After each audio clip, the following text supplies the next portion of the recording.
I just was wondering, we're in the month of Thanksgiving, but have you ever argued with God? Have you ever complained? All the time. Okay, well, at least you're honest. Perhaps maybe you wanted to know why he did what he did, or why he didn't do what he didn't do, or why he didn't do what you wanted him to do. There, I do that again. I got to stop that. But maybe you were just offering him advice, on how to run the world while you were praying. Not necessarily the entire universe, but the world, or at least the little corner of your world. Do you have a pretty good idea of what you would do if you were God? You have a pretty good idea? What do you think? And the things you could do, the things you could create, the things you could change if you were in charge, right? Well, a guy by the name of Bruce did, and he let God know about it. He complained. He told God he could do the job better, so God took him up on it and gave him the job over a few blocks in the city. Check out this video. Prayers, okay, prayers. This creepy whisper thing has to end for every organization and management. That's what I need. I need a system, something concrete. Concentrate. Files. Let all prayers be organized into files. Well, that takes care of the voices. Not exactly a space saver, though. Grace might notice. I know. Prayer Post-its.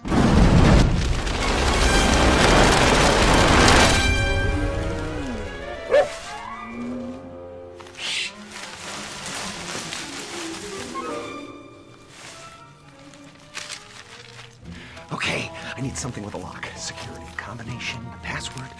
A password? Yo! You've got prayers. Welcome to the Revelation Superhighway. We bless, no mess. Downloading now. It's good. It's good. This is gonna take a while. Oh. 1,527,503 prayer requests. I better manifest some coffee. Hola, Juan Valdez. Buenos días. Buenos días. Disfruto un buen café. Gracias, señor. Adiós. Adiós.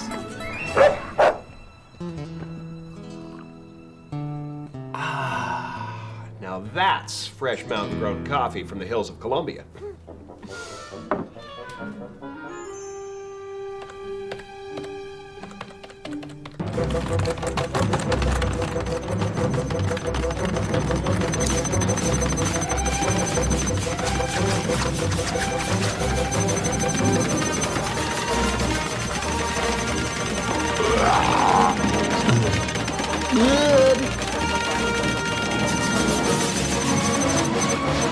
Okay, I had to have made some kind of a dent by now. Oh, come on! Oh. What a bunch of whiners. This is gonna suck up my whole life. You know what? Yes, to all. Yeah, there you go. Now everybody's happy. Or not. Or not. Now, clearly, based on all those prayers, we have some hopes and some ideas that we like to relay to God in our prayers about what we want, what we need, what we hope for, what we want to have happen. But as the clip illustrates, perhaps the job is really beyond us, right? Maybe we aren't the ones to be answering prayers. And Bruce thought he was the guy. He thought he could do a better job than God, but it didn't work out. And by the way, the auto yes thing only caused even more problems and more trauma, even disasters once everyone got what they thought they wanted. And people weren't happy. And so what do you think they did? They grumbled and they complained. Now, if you've ever read the book of Habakkuk, or Habakkuk, depending, I understand certain people believe one way and certain people believe another way. As long as you get the Hab part in there, people probably know which one book you're talking about, right? Habakkuk, you're going to discover there are a lot of question marks as the prophet asks God what is happening and then asks God to justify his behavior. Imagine that. Questions the prophet personally asked were presumably being asked by the people all across Israel. And included in this little book are the responses that Habakkuk receives from God and passes on to the people of Israel. Now, this book is only 3 chapters, and in most Bibles, it hardly covers 2 pages. So a brief summary of Habakkuk would be this. We don't really know that much or anything about Habakkuk other than that he wrote this book. And guess what? He's only mentioned twice, even in his own book, okay?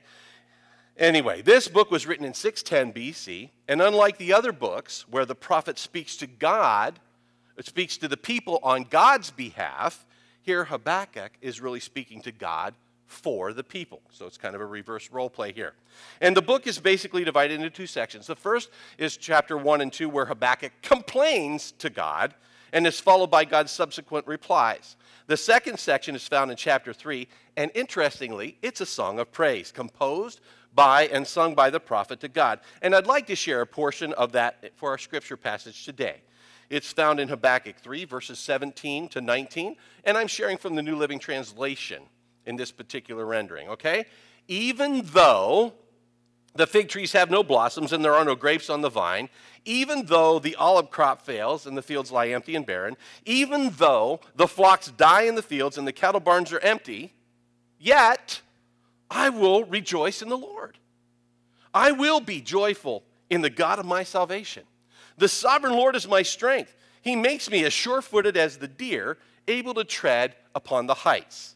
Now, that's all something for us to keep in mind as we ask God our questions that begin with, why? You know, while you may have never actually complained to God, I'm pretty sure that everyone has at least felt like complaining to God at some time or another, okay? Why did this happen? Why didn't this happen? Why doesn't anything ever go my way, Lord? Why does everyone else seem to get what they want and they're not even nice? They don't even serve you, right? And some of Habakkuk's complaints might be a lot like how you feel at times. I mean, check it out. Must I, in verse 1, or chapter 1, verse 3, must I forever see evil deeds, these evil deeds? Why must I watch all this misery? Wherever I look, I see destruction and violence. I am surrounded by people who love to argue and fight. Yeah, that doesn't sound like much fun. Or how about verse 4? The law has become paralyzed, and there's no justice in the courts. The wicked far outnumber the righteous, so that justice has become perverted. That was all written, hard to imagine, 3,000 years ago, right, in Israel. And Israel has been conquered by the Babylonians. We've talked about that before. And they struggle with being under foreign rule and oppression. Now, colonization so often seems like it's an isolated thing that only happened in North America and Africa by the nasty old English. But one thing that you'll discover throughout history is that everyone was colonized at some point in their history. The Irish talk about the English talk about the Normans, the Estonians talk about the Russians, the Swedes talk about the Danes talk about the Swedes, and the Scots blame the Vikings. And so sometimes we think that all this is only happening in the Middle East because the Zionists moved there in 1949. But you know what? The Jews were there 3,000 years ago. They were just driven out, and then they chose to return. But Habakkuk wasn't just talking about a political situation, but about life in general. And he could have been talking about what's happening in our society and government these days, too. Whenever we question God, no matter how we phrase our inquiry, the question really is, why? Why? And in Habakkuk's case, he had a couple of whys. Why did the righteous suffer? Why do the evil prosper? David asked the same question in the Psalms, and Job personalized it in the book that bears his name, asking, why do the evil prosper and I suffer? The word why is used over 600 times in the Bible, so it appears that there are some questions in there. Abraham asked why, Moses asked why, David asked why, Peter asked why, even Jesus himself asked why. And so I'm thinking and concluding that asking God why, it's not always wrong. It's not always wrong. And as long as we live in an imperfect world and things happen and don't happen to us the way we plan, then we're going to ask questions. You know, it's kind of interesting and funny, though, when you think about it. When things happen the way that we were hoping they would happen, We never ask God why, do we? When things are going perfect, we don't say, God, have you noticed things are going great? Yeah, why would you ask God that question then, right? Exactly. Why are things going so well, God? You know, I was just curious and I thought I'd ask. We don't do that. Things go well and we presume that we deserve it or that we're lucky or blessed, right? Sometimes when we ask why, the answer is self-evident. And many times the answer is one we don't want to hear. We ask why, and the answer is very plain and very easy to understand because we were imprudent. Maybe we were thoughtless or unwise. Now, I know that you're thinking, well, you know, Dan, that sounds kind of harsh. That's not really a very nice thing to say. Well, maybe it's not. But in some cases, it's still true, even though it's inconvenient, okay? And my friends, sometimes the unvarnished truth is a very hard thing for us to hear because we've gotten used to being coddled and people sugarcoating things for us. And I read this sign, or it was a meme posted on Facebook some time ago. It says, we ask, why did I have to get that speeding ticket? Well, because you were careless and you were speeding. Oh, yeah, right. Why don't I have more money? Well, because you overextended yourself and you took on too much debt, so you owe, and off to more work you go. Oh, yeah, right. Seems fairly obvious, right? Perhaps someone is in a serious car accident, and you're going to hear people say, why did this have to happen? And they want to blame God or blame fate. But the blame may lie in the fact that the person driving was rushing home in a bad storm and crossed the center line into the path of an oncoming car, or a young lady gets pregnant and she and her boyfriend ask why. Well, I guess they skipped that class in middle school, but anyway, my friends, I know that it's hard to hear, and it may seem harsh, and this is not always the case. Understand that. It's not always the case, but many times or sometimes we are the author of our own misfortune. And that's tough to accept because from the point when the very first couple sinned, we have refused to accept responsibility for our own actions. It's so easy to play that blame game and to try to shift the responsibility onto somebody or something else. I mean, after all, it's not our fault that we're unhealthy. It's McDonald's. It's their fault because they make that food that's so fattening and unhealthy. And then obviously, you know, they are concerned about the unemployment rate, so they hire people to sit on us and force feed us that very same food, okay? And people say, well, it's not my fault that I smoke. It's the tobacco company's fault. You know, if they didn't make and sell tobacco, then I wouldn't have a problem. Well, I doubt that. I doubt that because if it wasn't tobacco, it would be an addiction to something else. Life is a series of choices. And our choices make our life's path, and we arrive somewhere sometimes where we never really intended, but our choices have taken us there. We didn't set out to be an addict, but our persistent choices have consequences, and they can result in our addiction, kind of a matter of cause and effect. You know, I do find this interesting, and maybe some of you will find this offensive, but it just goes to show how we're not always even-handed in our criticism of things or the things that we'd like to see happen. I find it interesting, at least so far, people don't ever seem to sue breweries or distilleries for all the damage and heartache that alcohol causes, okay? According to the CDC, more than 140,000 deaths occur in the United States from excessive alcohol use each year, and as near as I can tell, that doesn't even include the deaths related to alcohol-related accidents. In 2020, the CDC records that 45,222 people died from gun-related injuries in the United States, and 54% of those were self-inflicted. I find it further interesting that there is a push for gun control to the point that it threatens the Second Amendment of the Constitution, yet alcohol deaths are over 3 times greater than that of gun fatalities, and that's without alcohol-related accidents. But we wink, and we turn a blind eye to the inconsistency of outrage because nearly everyone consumes alcohol. Alcohol is popular. It's social. Many social gatherings seem to absolutely revolve around it, and some don't seem to be able to have a good time without it. Well, my friends, I'm sorry to tell you that that says something. The 26th anniversary of Princess Diana's death was passed earlier this year. And if you were around back then, you know that there was a lot of blame to go around. And I think there's even been some pretty amazing conspiracy theories. I mean, books have been written about this stuff, right? Floated over the years. But I don't recall anybody blaming the fact that both Diana and her boyfriend had been out drinking as well as their driver. And the why question can really get pretty ridiculous because the answer can be as plain as the nose on your face. A man abuses his wife, she packs up and leaves, and then he asks why his marriage ended.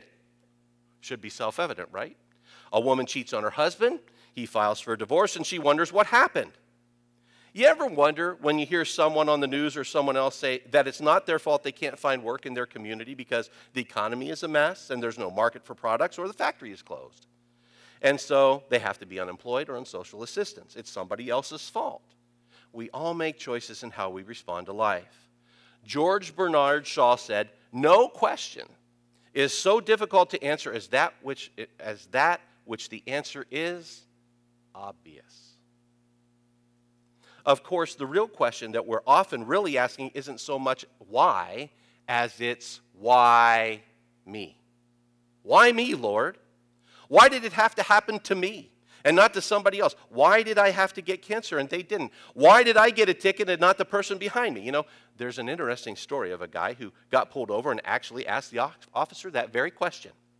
And he said, I was in a line of people speeding. Why did you pull me over? And the policeman said, "You ever go fishing?" "Sure," replied the man, to which the policeman smiles and asks, "Did you ever catch them all?" "You can only catch some." And so we ask, why did this happen to me? And why me is actually a selfish question. So sometimes the answer to why is it's because of something you did or chose not to do. And sometimes the answer to why is truly because of something somebody else did. Okay? Somebody else drove their car over the center line. Putin invades Ukraine. A female is assaulted and becomes pregnant. Someone ends up at the mercy of the justice system and is victimized. We live in a fallen world. And as long as people have the freedom to make decisions and make mistakes, people will be hurt. Now, let's not get smug here, my friends. Remember this. Regardless of who you are, and how right and good and godly you are or try to be most of the time, we all make mistakes.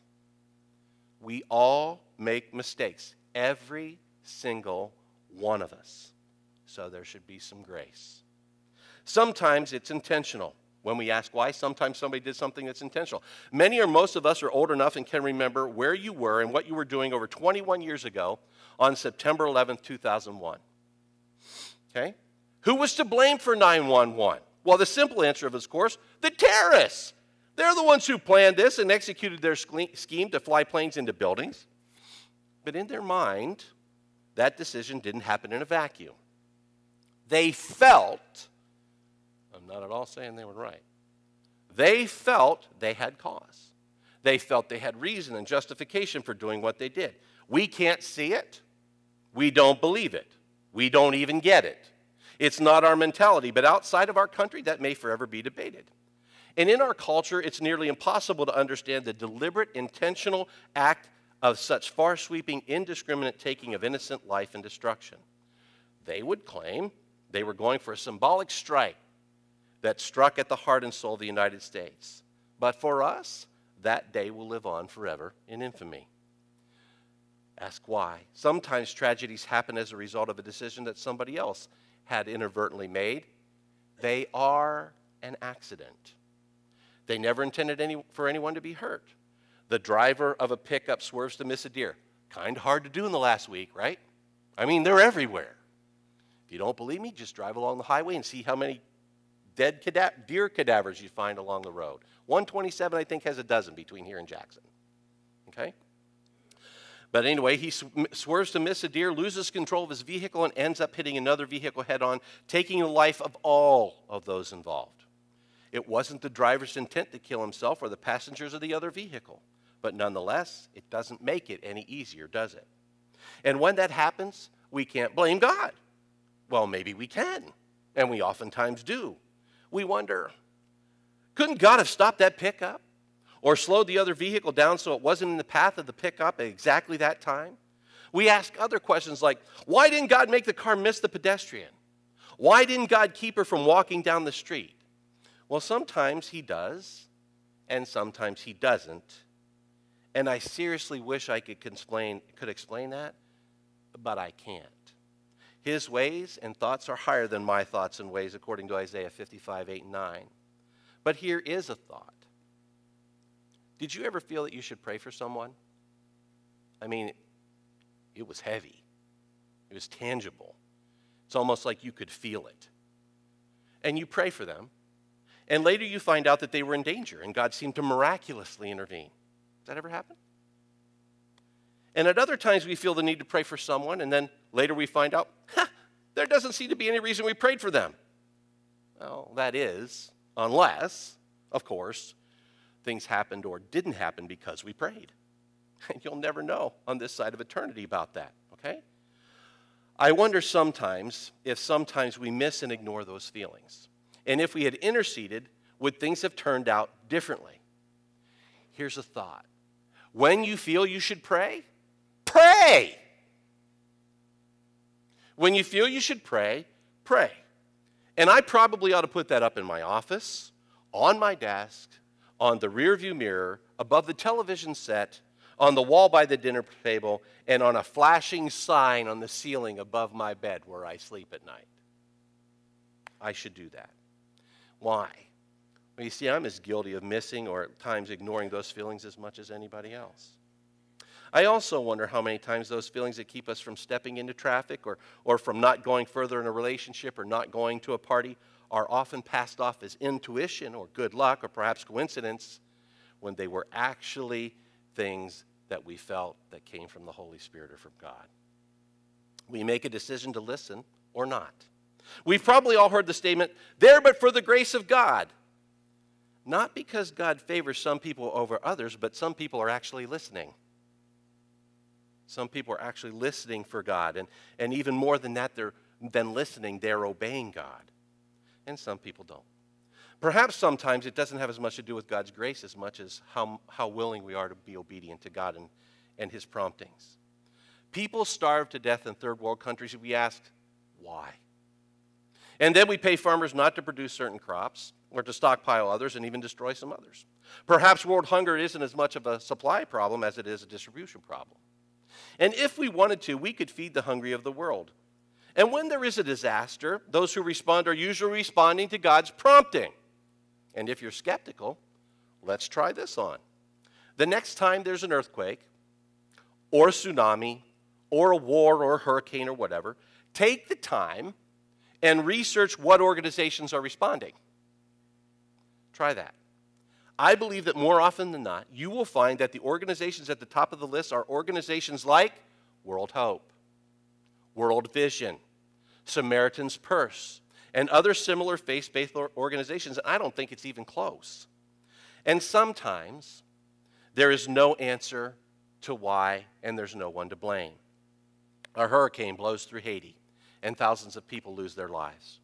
Well, perhaps if corrupt leadership through the years had led the country into development instead of majoring in graft and corruption and payola and lining their pockets and establishing an extravagant nest egg, then maybe they would have been better prepared, but, who knows. Hurricane Juan ripped through Halifax in Nova Scotia, Canada, approximately 20 years ago. Do you know what? Only one person died, and that person was a paramedic. Does anybody have any idea how that person died? A tree fell on their ambulance. A tree fell on their ambulance. You see, sometimes stuff just happens and it's hard to explain why. And maybe God does have an explanation, but I, just a man, I don't. Sometimes why doesn't deserve an answer. Why is it raining? Well, that sounds more like whining, don't you think? Why is it raining? Because it is. Why don't the Lions ever win the Super Bowl? It seems like that one ought to be pretty self-evident, don't you think? Yeah, by now anyway. But we don't have answers to a lot of questions, and we don't like the answers we have to some questions. But in the case of Habakkuk, the answer is wait. Wait. And doesn't that seem to be one of our least favorite answers of all? It is one of mine. I don't like that answer. Often we have a timeline, and we can't understand why God doesn't do everything according to our timeline. We look at a small portion of the picture we can see, and we don't understand it, and we don't know that we only see one portion of a much larger picture. God's response to Habakkuk was simply to wait. Listen to God's response in Habakkuk 2:3. This vision is for a future time. Yay. God, when? Don't you want to ask that question? How long do I have to wait? Okay? It describes the end, and it will be fulfilled. It seems slow in coming. Wait patiently, for it will surely take place. It will not be delayed. Then why does it seem to take so long? Don't you just want to ask that question sometimes? Okay, true confession time, and you're all going to laugh at me because you all already know this. I am not the most patient person in the world. As a matter of fact, I'm not the most patient person in this room. But don't get too smug, because chances are you aren't either, because that title can only be held by one person, okay? But truthfully, if there were only two of us here, in all likelihood, I probably still wouldn't be the most patient person in the room. I like things to happen right away, or at least in a reasonably timely fashion. As my granddaughter Elsie says, soon, soon. How long till we get there? Soon. Will it be soon? I asked that question too. Anyway, if I do something today, I kind of would like the results tonight. And that isn't always the way life works or the way God works. You know, I think I may have shared this story with you before, but the truth of the matter is, when I was a kid, maybe kindergarten or first grade, my goldfish died. Yes, let's get that consummate. Aww. Well, we buried him. And I think we even said a few words over him. And the next day I dug him up to see if he went to heaven. That is absolutely a true story.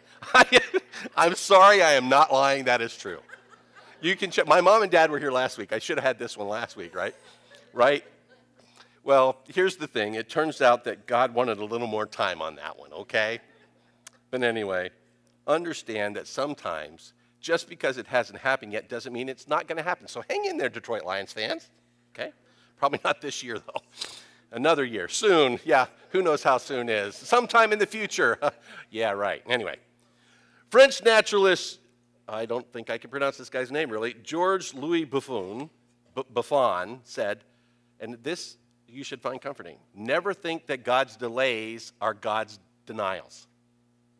Never think that God's delays are God's denials. Hold on, hold fast, hold out. Patience is genius. He said that. So we need to be encouraged by that today. We need to be encouraged by that today, because many of us need to hang on to that. There's many people sitting here here today that really need to hang on to that. That God's delays are not God's denials. And remember that when you wonder if you should keep praying. Keep praying. Final chapter hasn't been written yet. It's not over. Hang in there, okay? And I know it's hard when we think it should have happened yesterday, or at least today, at the latest today, and it still hasn't happened, and we can't understand why we haven't been healed, or why our child is still rebellious, or why your spouse isn't a believer, or why we don't have the perfect job, or why our church still struggles from time to time. And so we need to keep listening to God, because he's probably saying, wait, the story isn't finished yet. Have you ever gone to the movie theater and 10 minutes in, leaned over and said to the person who was with you, let's leave now and guess how it ends? Nobody does that, because it costs an arm and a leg to go to the movies these days. I looked it up. The average is just over $10 to go to a theater in Michigan these days, and that's not even the Super i5 IMAX or whatever the latest and greatest is. I think that's like $30 or something like that. But anyway, who wants to drop $20 and walk out on a movie 10 minutes into it, right? You wouldn't think of doing that, would you? And yet, we want to skip out on the movie of our lives before we even get to the credits. The prophet Isaiah wrote in one of the verses many have committed to memory, in Isaiah 40:31, but those who trust in the Lord will find new strength. They will soar high on wings like eagles. They will run and not grow weary. They will walk and not faint. We say, why? And God says, well, wait.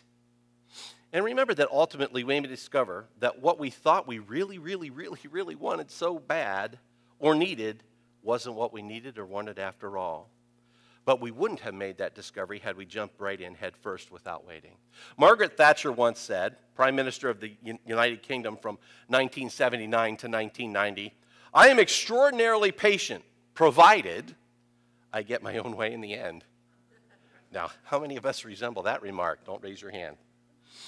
But sometimes the answer, when it comes, is not the one we want or the one we were looking for or even hoping for. And from Habakkuk, we discover that when that happens, the response is to trust. We need to trust. The bottom line is there will come a time that we have to trust God knows best.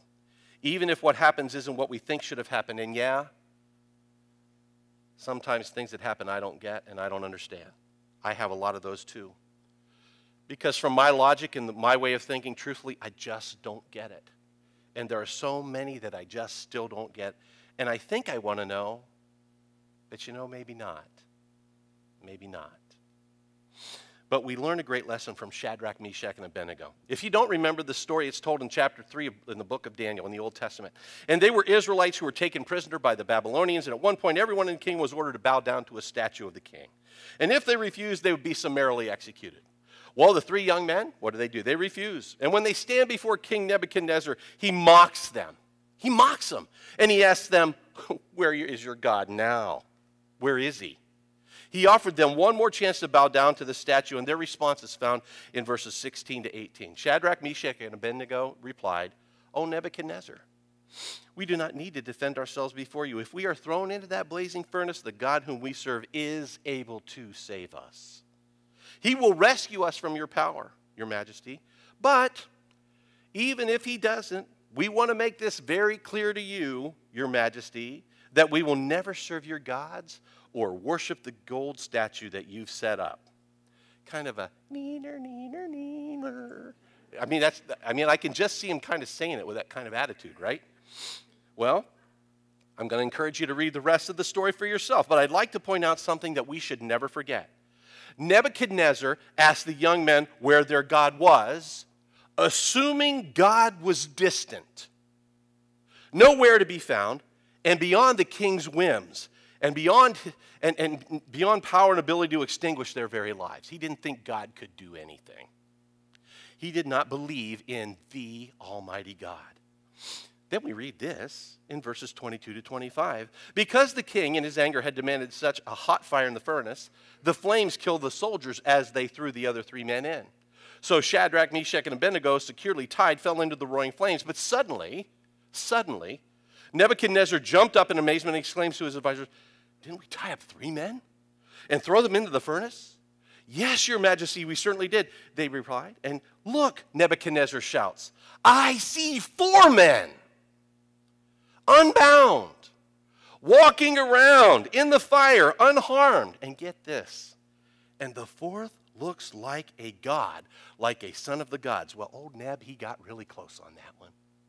He got really, really close. Not a son of God, but the son of the God, or one of his angels. You see, many believe, and I would count myself among them, that this was probably a Christophany. That is an appearance of Jesus himself. Okay?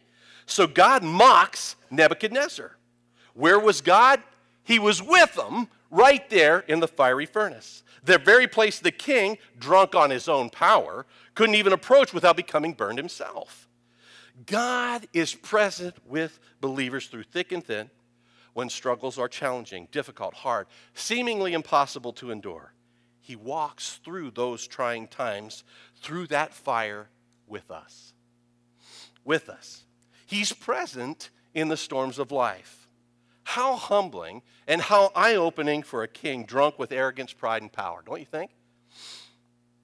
In the scripture that was read earlier, Habakkuk says in 17 to 19, even though the fig trees have no blossoms and there are no grapes on the vines, even though the olive crop fails and the fields lie empty and barren, even though the flocks die in the fields and cattle barns are empty, yet I will rejoice in the Lord. I will be joyful in the God of my salvation. The sovereign Lord is my strength. He makes me as sure-footed as a deer, able to tread upon the heights. You know, I've heard it said many times in some form by many different people that being born in the United States is like winning the lottery. And the poorest of us are wealthier than the majority of the world. So, there is much for us for which to be thankful if we would only stop and think about it.